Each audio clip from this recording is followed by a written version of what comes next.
You don't have the cards, but once we sign that deal, you're in a much better position. What would you, as a Ukrainian and as one of the people who led negotiations on this deal, how would you respond to that?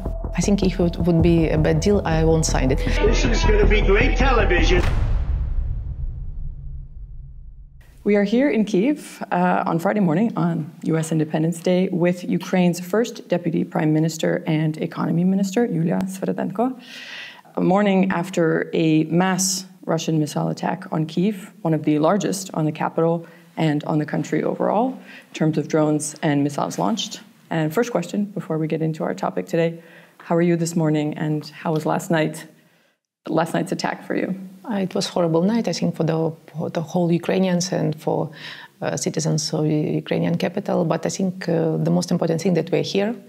We keep working, keep fighting, and I think that the main idea of these attacks is, of course, it's a psychological pressure, and but we keep doing what we have to do. So keep fighting. I was thinking about this morning when I was getting ready that it's pretty incredible that we didn't cancel this mass missile attack. Probably none of us slept very well, but here we are anyway. So, yeah. But of course, we are here today, however, to talk about the minerals deal, the very much talked about minerals deal, probably one of the most, I think, discussed and covered topic of recent memory in terms of the war in Ukraine. But even though it still kind of remains, something, I think, a little bit of a mystery to people, to the general public. So the first question for you, Minister, is if you had to describe this, simply, in simple terms, what is this deal and how will the fund work? An elevator pitch, if you will. Yes. So first of all, need to name it in a proper way. So everybody called it like a mineral deal. And I remember this discussion at the beginning of the negotiation. But finally, when we draft the final agreement and we sign it, so actually it's agreement on launching of the investment fund. So this is investment fund that based on the contribution from Ukrainian side, from US side. I think there was so many myths around this fund. One of them, it was that, this fund is aimed to return back contribution that have been provided from the US side during the first year of large-scale invasion, but at the end there is nothing about the debt. It's about the new investment, and so Ukraine will contribute 50% of our revenues from the licenses payment, from the royalty payments, and I think what is most important that it does not influence on our current budget. So we are talking about the new deposits, we're talking about the new licenses, and the US side can contribute both. They can make financial contribution, they can make contribution in form of defense support, and I think it's that's why this fund gives like flexibility for both sides. And I think the most important that we are going to invest in Ukraine in projects related to critical minerals, to oil and gas, and also related infrastructure. And we are going to take the dividends from these projects within 10 years. So it means that this fund should operate at least 10 years. And after that, we can divide these dividends among two sides. And I think it's great that all projects will be implemented in Ukraine. And actually, this fund won't make any. This fund won't itself won't set any factory. So the idea of this fund will invest.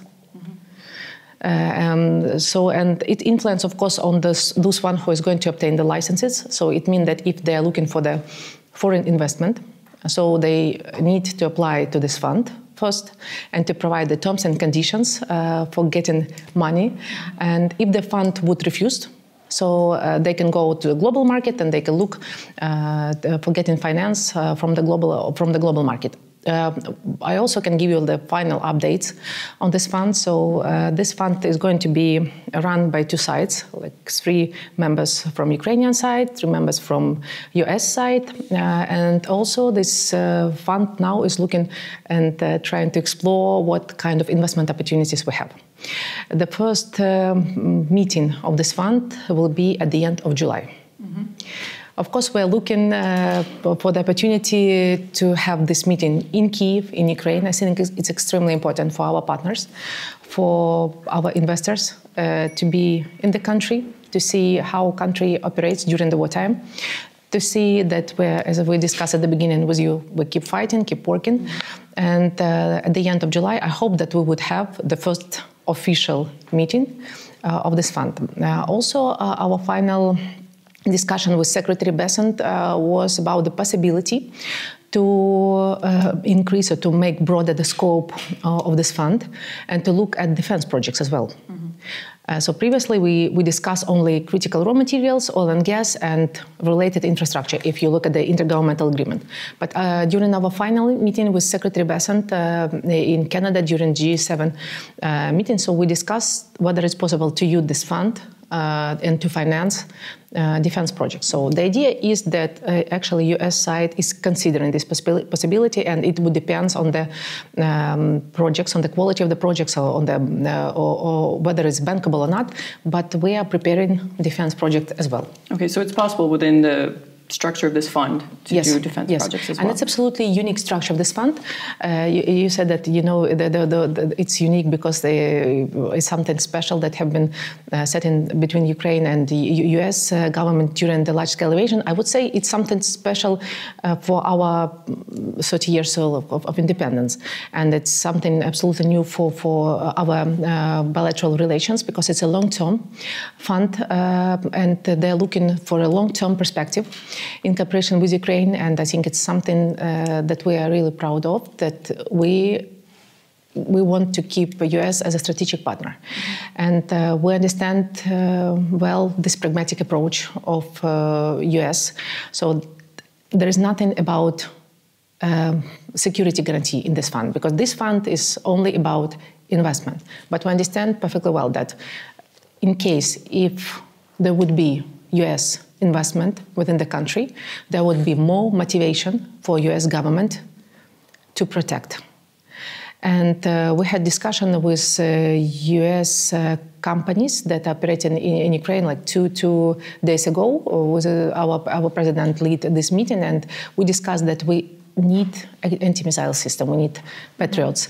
As you know, in situation when we depends on our income that we allocate from private sector, it's extremely important to provide anti-missile system for our companies, for cities, to shelter these assets, so to be able to pay for this war. And I think everybody understands that this fund is something unique because it allows, first of all, to get contribution in form of defense support.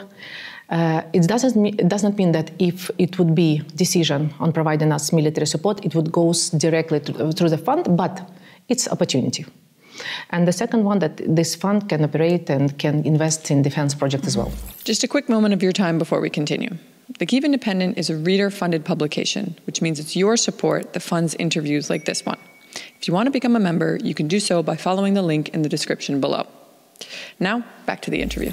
So about U.S. aid then, let's talk about that. I think, well, I want to hear your thoughts on the recent decision to temporarily halt some shipments of aid to Ukraine, particularly air defense aid. And also, the fact that the Trump administration has not signaled that it's going to announce any new aid packages for Ukraine. So given the amount of work that you and your ministry and colleagues have done on this deal, and to show that Ukraine is a good partner in this deal, that they want to be a long-term strategic partner of the U.S. as well, how frustrated are you about this recent news, and also the fact that the Trump administration isn't planning, at least now, any new aid? I think that I'm like all the Ukrainians, got this information yesterday morning from Politica and from other media. So that's why I think that what we need to do is to get official information, and after that to reflect on that. But I really hope that the U.S. will support Ukraine. We need U.S. as a strategic partner, and that's why we are so, we believe in this fund, and I think it's one of the most effective working track that we have with the United States, where we can discuss our future cooperation. So let's wait for the official statement from the U.S. side, and then would reflect on that. On what to do next? What to do next? Keep working. So my task is very simple. I want to make this fund operational because there are so many,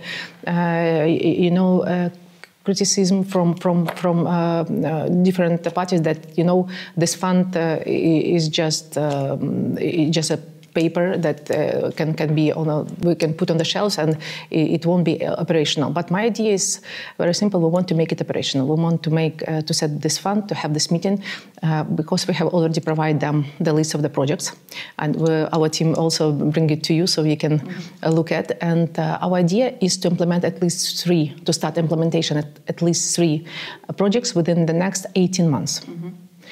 So so we are focused on this deal, and we look at this deal from economic perspective. As I said, that I do believe that they're very pragmatic. I do believe that they're very business oriented, and I think that we are trying to describe ourselves like the country that are looking not for aid, but we are looking for investment. And I think that Ukraine can be a good business case. And that's why this fund is one of the tools. Of course, it's not the only one, but it's one of the tools that can help us to implement this idea. So I want to go back.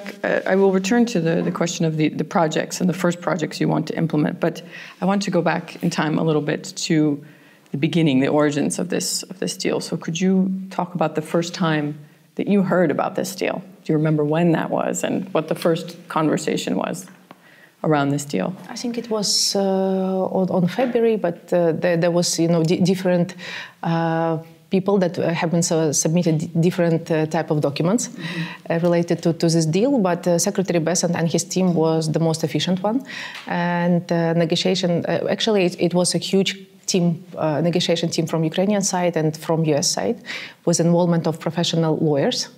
And from Ukrainian side, our Ministry of Economy lead this team with involvement of Ministry of Finance, of Ministry of Justice, of course, Ministry of Foreign Affairs, Ministry of Energy, and Environmental Protection, because it's related to critical raw materials. And I think the negotiation with the Secretary Bessent team was the most efficient one, and it was very, I would say, very open negotiation. And I think it's too big difference when you listen to some statements and then you move to the working track, and you understand that actually they are ready to listen, and they're also aimed to have a good deal.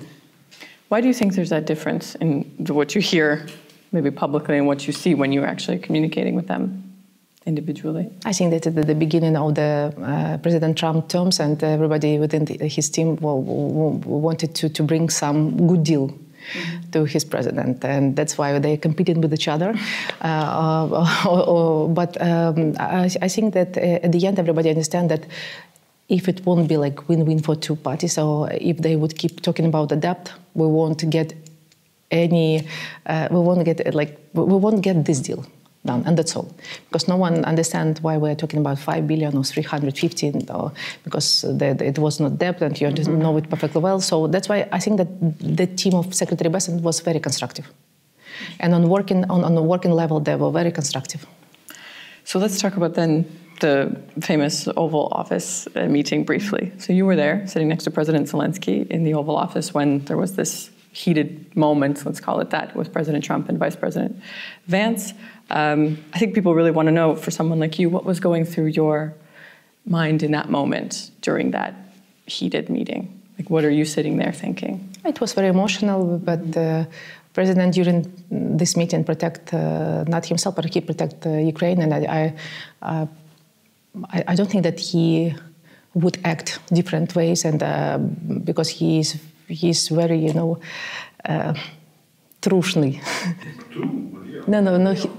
Real.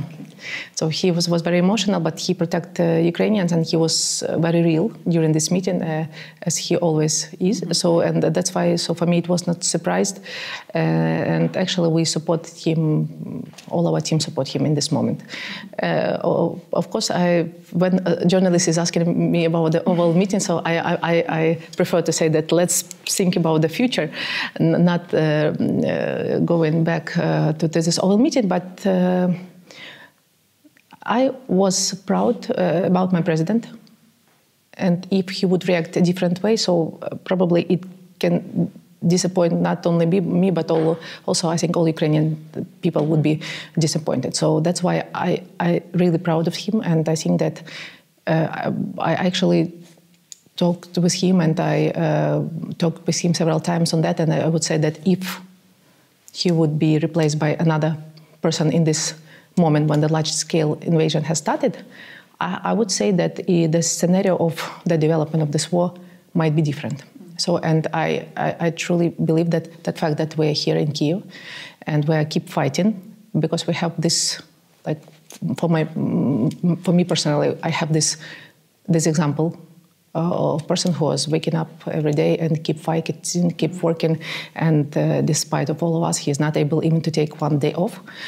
So that's why I think, despite of the fact that the Oval meeting was like very emotional and was assessed by different people in different way, I think that it was our real president and that was protecting his country.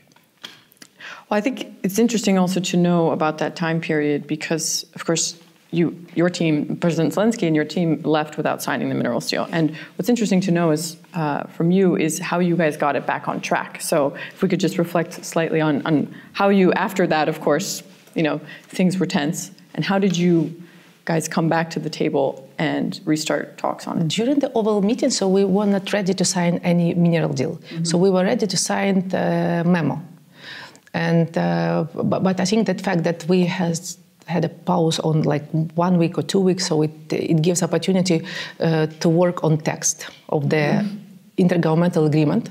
So I think it's good that both of us, like two sides, we were not wasting time, and we've been working on the text agreement, and then we returned back to Secretary Bessent and to his team and said that let's try to renegotiate because we are ready and we have some ideas.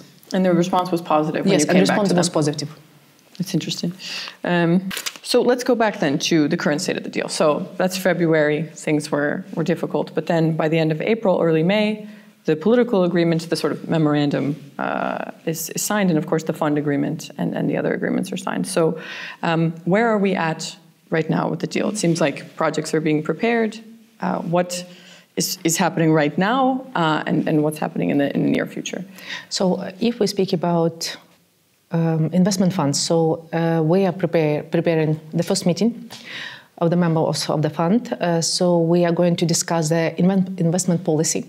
Also, we are going to discuss what would be the first contribution and what would be the seed money for this fund, because we know that we need to hire at least investment advisor that would help us to build this strategy for investment for the next few years.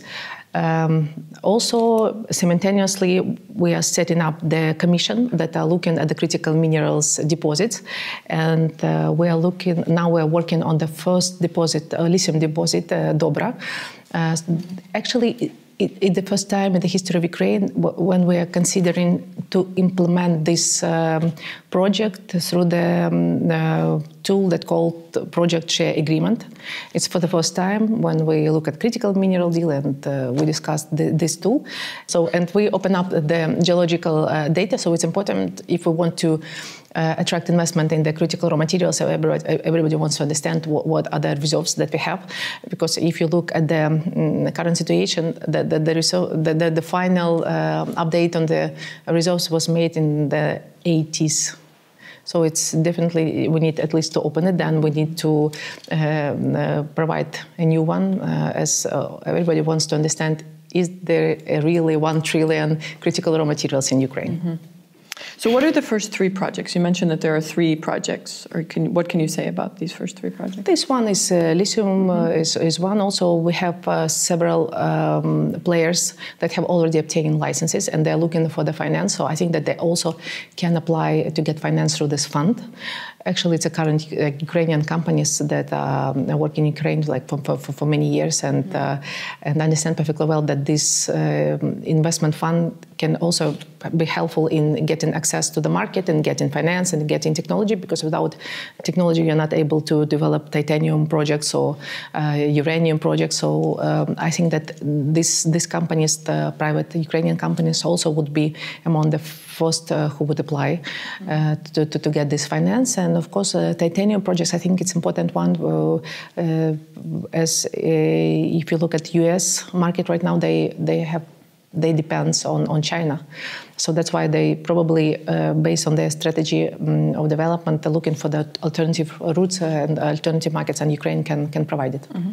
So among our audience, the Kyiv Independence audience in the West, in Europe, in the United States, there is a sense sometimes that this is a bad deal for Ukraine, or there's this kind of idea or narrative. And we receive even emails and letters from people saying, don't sign the deal, it's bad for Ukraine, the Trump administration is trying to take advantage of Ukraine, things like this. So what would you, as a Ukrainian and as one of the people who led negotiations on this deal, how would you respond to that? I think if it would be a bad deal, I won't sign it. So I think it's the version that we signed, and it's much more better than we received during our first meeting, because there is nothing about debt. The two sides is going to manage this fund. The two sides is going to co-financed, co-managed, co-owned this fund, and this fund will invest exactly in Ukrainian projects on the territory of Ukraine. In situation when we got all these losses, like $500 billion US dollars damages that is assessed by the World Bank, and in situation when we lost our GDP during the first year of large-scale invasion, minus 30% decline, like second year plus 5%, but this year we also expect the growth, but it's growth that not allowed us to make a huge jump. So that's why we need tools that would help us to attract money. And of course, we need US to be our partner in this fight. All of us understand it perfectly well. So that's why I think it's a good working track that allows us to keep talking and keep negotiating with US, and also to provide them with projects that can be both beneficial. Last question, are you confident that the US will remain a strategic partner to Ukraine in the next year, 2 years, 3 years during the Trump administration? I think that they will be our strategic partner. I truly believe in this. Thanks for watching. If you like this interview, like and subscribe, or consider becoming a member of the Kyiv Independent to support locally produced independent journalism from Ukraine.